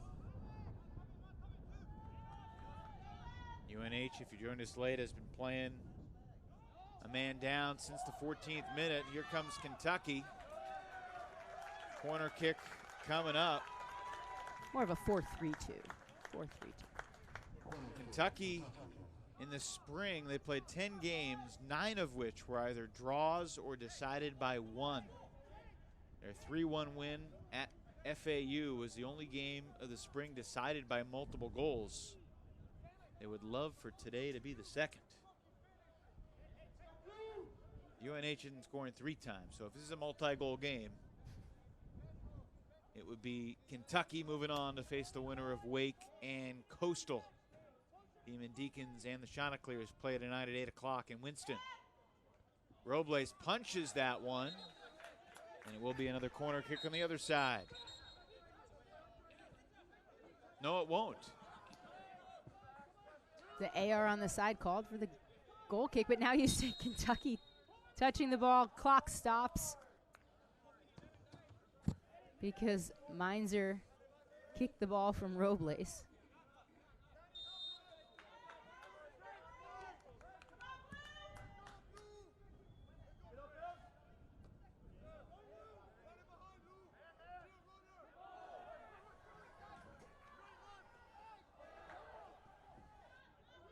UNH players down. Not sure how serious the situation is.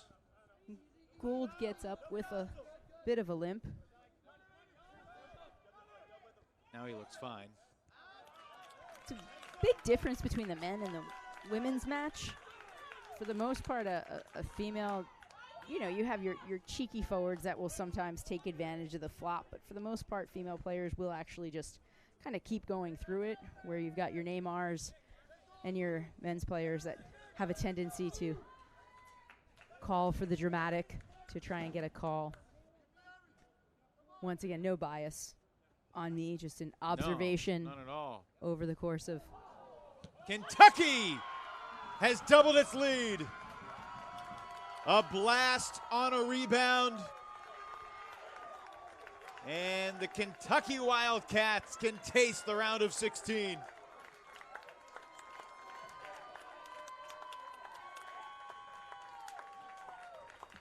It was only a matter of time. And we see here on the replay this long throw. Jalen Bigby with a goal.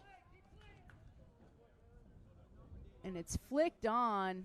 A bad clearance, and Bigby able just to take it off of a big touch by the New Hampshire Wildcats. And now we see the Kentucky Wildcats up 2-0 in the final 5 minutes and 20 seconds of the match.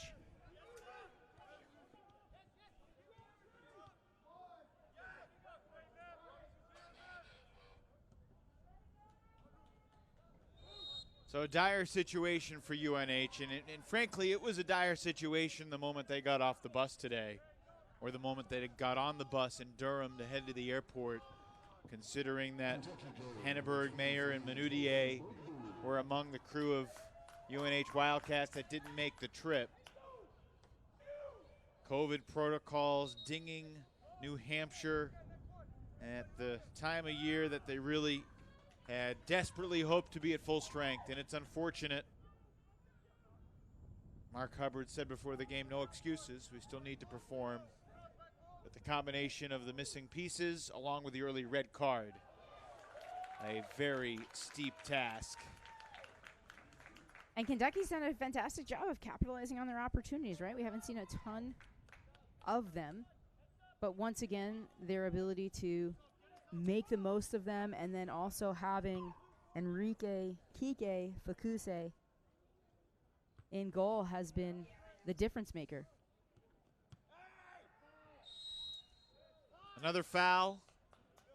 This one on UNH. The clock will continue to roll under 4 minutes.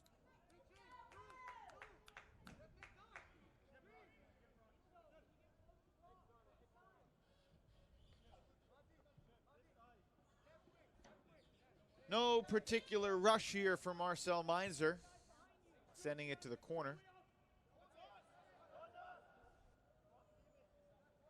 It will be a goal kick.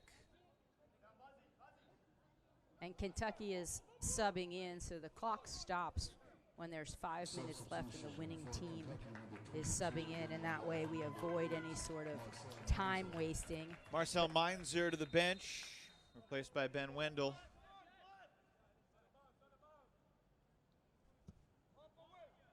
It feels like Meinzer and Kentucky will be moving on.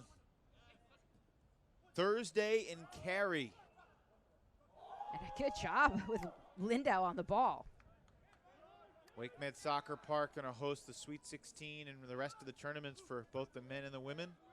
Women will play Wednesday, all 8 Sweet 16 matches, and then the men will play at a number of different fields in that complex throughout the day on Thursday. And another Kentucky player down. Enzo Mauriz went down. It was a non-contact thing. He just tumbled downward. And this is the scarier situation because clearly he's not trying to waste time or give anyone extra rest. And I think hopefully just a cramp. Yeah, I think once again the heat is getting to these players. You'd think Kentucky, you know, not necessarily a northern state, although they are close to Ohio. But once again, I think both teams are trying to endure the heat here.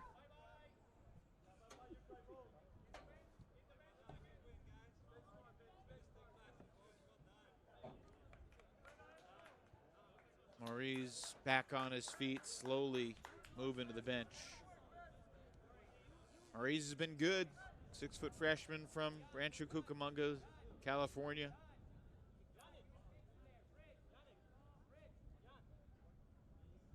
Kentucky just 3-3-1 in conference play, Conference USA, but it looks like they will be among the final 16 standing. Georgetown, a 2-0 winner over High Point, so the Hoyas are back in the round of 16, and Kentucky 3 minutes away from becoming the second team to punch their ticket.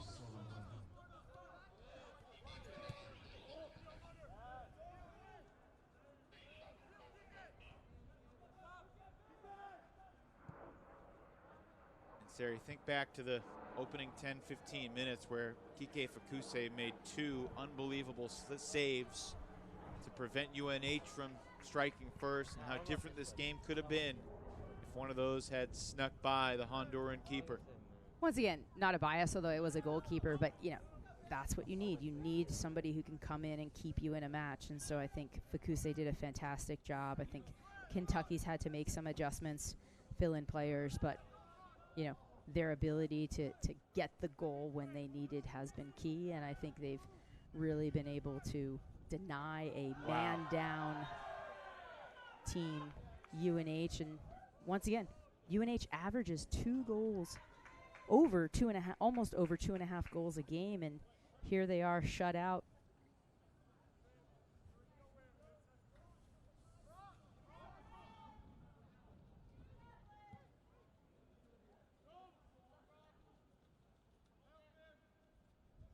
Lindau taking the ball into the corner.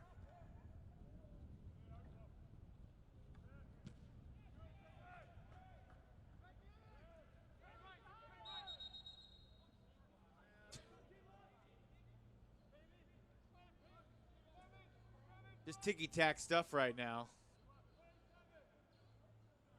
Some permitted, some denied. All kind of silly. In a game that feels decided and might become a 3-goal margin, although that goal, or that shot, whistled wide, deflected. It'll be a corner kick, and we will move under a minute remaining. So Kentucky's going to get a win of the tournament for the 2nd year in a row. And now the tough test will be either Wake Forest or Coastal Carolina. Obviously, Wake favored. They've sold out Spry Stadium for that game tonight. Imagine it'll be a somewhat raucous crowd. That match sold out, or I guess all of Wake Forest sold out in the first 2 hours that the NCAA had ticket sales. looking at the teams from both South Carolina and North Carolina in the tournament. And here's Kentucky.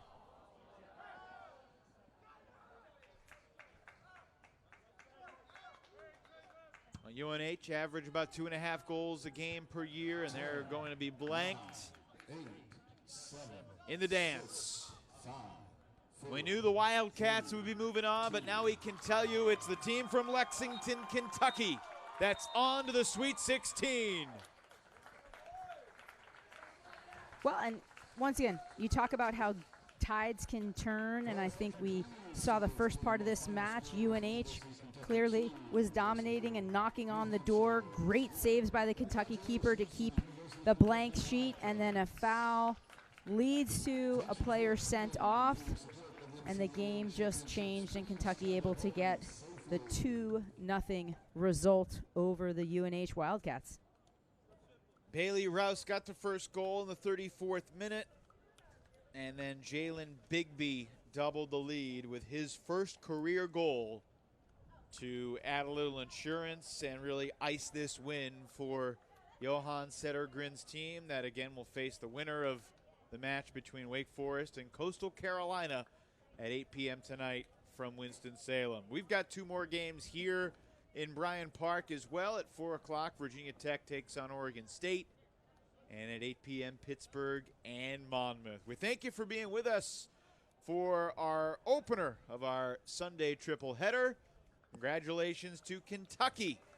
The Wildcats from Lexington moving on to Cary and the Sweet 16. For Sari Rose, I'm Evan Lepler. So long from Greensboro, Kentucky. 2-0 over UNH.